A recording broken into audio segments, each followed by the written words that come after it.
Olá pessoal, este é o blog Teclaí e eu sou Efigênio Machado. O vídeo de hoje traz dois assuntos. Uma da CPMI, o que investiga a invasão do sistema de Conselho Nacional de Justiça pelo então Walter Delgatti Neto, aquele hacker que teve já diversas passagens pela Polícia Federal.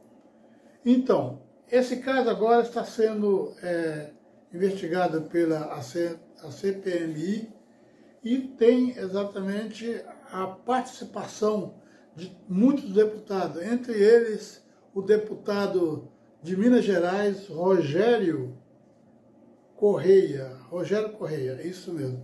Rogério Correia está agora no momento de conversar com então Delgatti, sabendo dele, passa a saber dele as informações que ele tem quando ele conversou com as autoridades, que convidou, que convocou, que ele esteve presente e etc.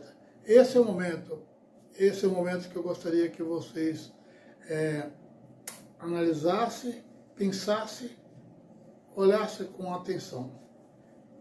Olha, ele está falando. Eu realmente acho que a prisão do ex-presidente Jair Bolsonaro, ela está próxima, por fatos concretos de tentativa de golpe, corrupção e também pelo que fez durante a pandemia um verdadeiro genocídio no Brasil. A primeira pergunta que eu quero saber é tudo em relação ao ex-presidente Jair Bolsonaro. Vocês tiveram uma conversa técnica, em primeiro lugar. Sim. E ele queria saber sobre lisura das urnas? Isso, exato. E ele acreditava que as urnas não tinham capacidade de serem neutras e corretas. Isso. O presidente duvidava disso? Sim, duvidava. Foi isso que você conversou tecnicamente com ele? Sim. Ele chegou a insinuar, ou perguntar, ou pedir para que você pudesse demonstrar isso invadindo urnas? Sim, ele ofertou isso a mim. Foi quando eu disse que o código-fonte da urna, hoje, ele fica num computador que não tem acesso à internet. Então, uma invasão de fora seria impossível. Você explicou isso a ele? Expliquei isso a ele. Deve ter ficado triste, né? Porque, veja bem, o presidente pede a alguém que faça uma invasão de urna, cometa um crime desse para invadir urna eletrônica e mostrar que ela é falsa. Segunda questão, foi o próprio presidente da República no seu encontro pessoal nessa vez. Isso. A segunda questão, ele pediu também nesse encontro, foi o que eu entendi, que o senhor fizesse uma propaganda eleitoral fake, criasse um código-fonte de uma outra urna, nada a ver com o TSE, pelo que eu entendi. Um código-fonte meu, no caso. Código-fonte seu. E insinuasse que votando 22 daria 13. Exatamente. Ou então que realizando 20 votos 22 e 20 votos 13, o 13 teria 30, como um exemplo. Espalharia mais votos para o presidente Lula e demonstraria uma farsa. Uma fraude eleitoral. Ele me explicou à época que a população, ouvindo é uma coisa e vendo é outra. Vendo é verdade. Contra fatos não há argumento. Exatamente. Então o senhor demonstraria isso numa propaganda eleitoral ou no 7 de setembro? 7 de setembro, isso. No 7 de setembro, onde a gente viu coisas absurdas no 7 de setembro. Imagina, presidente, um hacker que fez o hackeamento na Vaza Jato, que demonstrou que aquilo era verdade, gostem ou não, aquilo foi demonstrado que o que ele fez era verídico, e ele mostrando uma urna eletrônica, numa propaganda eleitoral, ou no dia 7 de setembro, dizendo que o 22 virava 13. Imagina a convulsão social que isso daria no setor do eleitorado. Olha o que o presidente pediu a ele. Porque a população veria o personagem da esquerda fazendo isso e não um técnico de direita. Alguém que comprovou que realmente conseguiu fazer a invasão e a Vaza Jato comprovadamente correta. E à época o STF havia chancelado o que eu fiz, então seria difícil até o TSE ir contra esse ato. Entendido. Imagina o que seria isso no processo eleitoral. Isso foi no mês de agosto, ainda em pleno processo eleitoral. Depois o presidente, ele mesmo que te orientou a ir ao Ministério da Defesa? Sim, como eu disse, ele deu uma ordem ao general, ao coronel, né? Me confundi.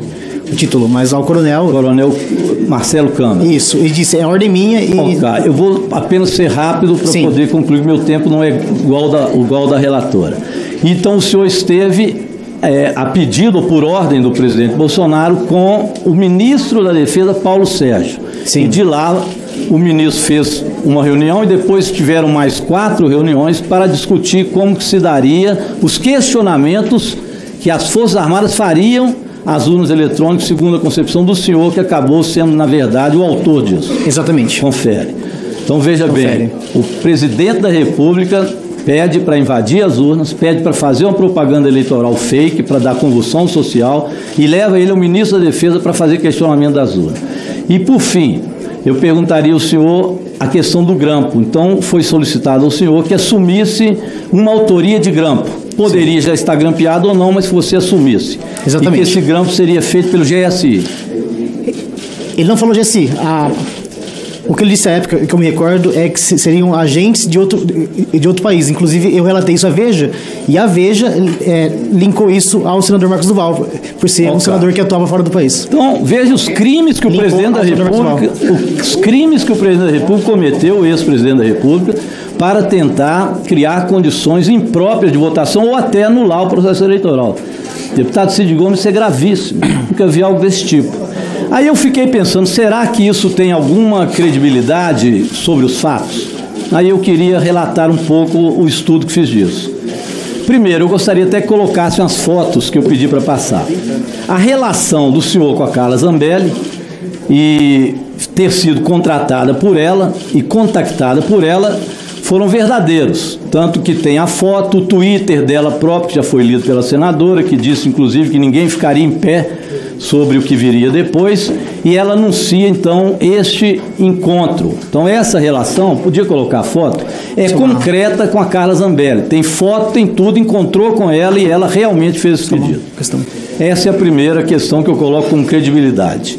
A segunda questão, o encontro com Bolsonaro no Palácio da Alvorada também foi verídico. Nós vamos ver ali, tem fotos da revista Veja com os horários.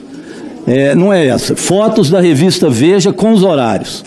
E depois a Carla Zambelli havia negado, pode deixar as fotos, porque não é essa não, tinha negado as fotos, a Carla Zambelli, mas depois que apareceu as fotos com a revista Veja, publicando inclusive os horários, que o senhor saiu do hotel, esteve no palácio e saiu do palácio, a própria Carla Zambelli diz que realmente ele esteve com o presidente da República.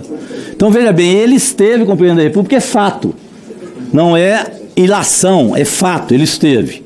Depois o encontro no frango assado, o telefonema. Pode-se dizer, isso é invenção.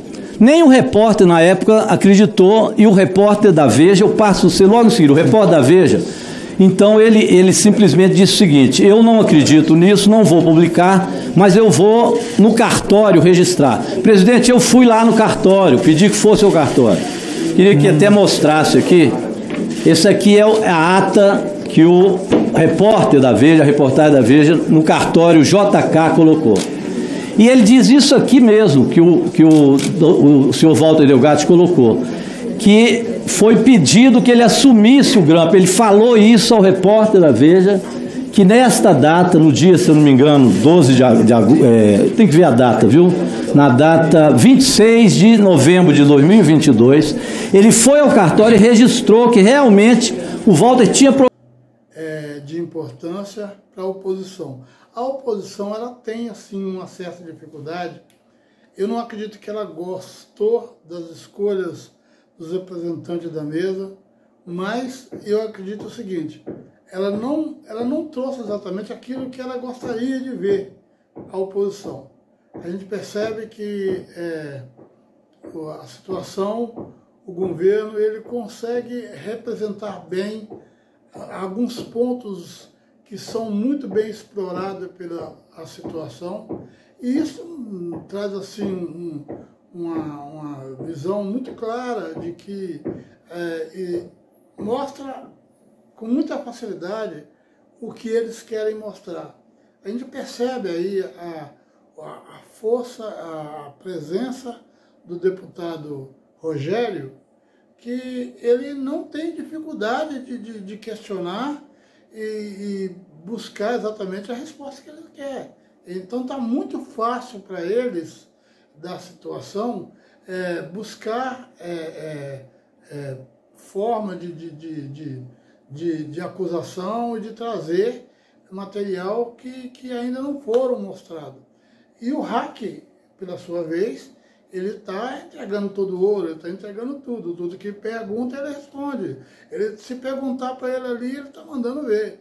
Então, essas confirmações, ela não ajuda a oposição. Isso mostra que, desde o início, o pedido dessa CPMI foi um erro pela oposição.